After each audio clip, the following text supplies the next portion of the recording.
హైదరాబాద్ లో కూల్చివేతలపైన అధికారులు ఏకపక్షంగా వ్యవహరిస్తున్నారని ఖైరతాబాద్ ఎమ్మెల్యే దానం నాగేందర్ అన్నారు. పేద ప్రజల జీవనాధారాన్ని అధికారులు ధ్వంసం చేస్తున్నారని, ఎలాంటి నోటీసులు ఇవ్వకుండా కూల్చివేతలు చేస్తున్నారని ఫైర్ అయ్యారు. హైదరాబాద్ లోని ఆదర్శ్ నగర్ ఎమ్మెల్యే క్వార్టర్స్ లో Kalyan Lakshmi, Shaadi Mubarak, CM relief fund చెక్లను ఎమ్మెల్యే నాగేందర్ పంపిణీ చేశారు.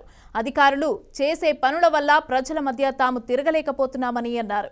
పేదల ఇండ్లను అధికారులు తొలగించడం సరైంది కాదని, ఓల్డ్ సిటీలో అక్రమ నిర్మాణాలు అధికారులకు కనిపించడం లేదా అంటూ నిలదీశారు. ఇక అక్రమ నిర్మాణాల కూల్చివేతలు మొదలు పెడితే అక్కడి నుంచే తొలగింపులు చేయాలని సవాల్ విసిరారు.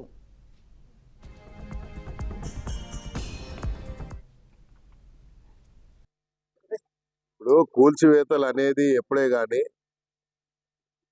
ఏకపక్షంగా పోకూడదు. ఎందుకు పోకూడదు అంటే, నేను చూస్తా ఉన్నాను కూల్చివేతలు ఎక్కడైతే రోజువారీగా వ్యాపారం చేసుకునే వాళ్ళు, వాళ్ళ జీవన ఆధారం అదే. వాడు ఆ రోజు వ్యాపారం చేసుకుంటే వాడికి పొట్ట నిండుతుంది. అలాంటి వాళ్ళని ఇబ్బంది పెడితే, అలాంటి వాళ్ళ శాపనార్థాలు మనకు మంచిది కాదు. రాజకీయానికి సంబంధం లేని ఇష్యూ ఇది.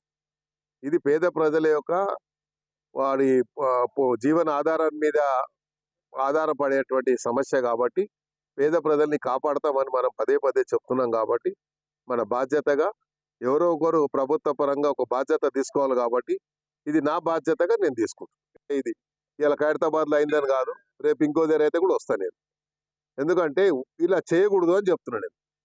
అందుకే చెప్పాను, ఇది ఒక పాలసీ డిసిషన్ కింద తీసుకుంటే ఒక నోటీస్ ఇవ్వండి, ఒక పబ్లిక్ నోటిఫికేషన్ ఇవ్వండి. అధికారులకు చెప్తున్నాను నేను. మీరు ముఖ్యమంత్రి గారి దగ్గర లేకుంటే డిపార్ట్మెంట్ నుంచి ఏదైనా ఆదేశాలు వస్తే నోటిఫికేషన్ ఇచ్చి, ఈ ప్రాంతంలో ఇది సెట్ బ్యాక్ ప్రోగ్రామ్ ఉంది అని చెప్పండి.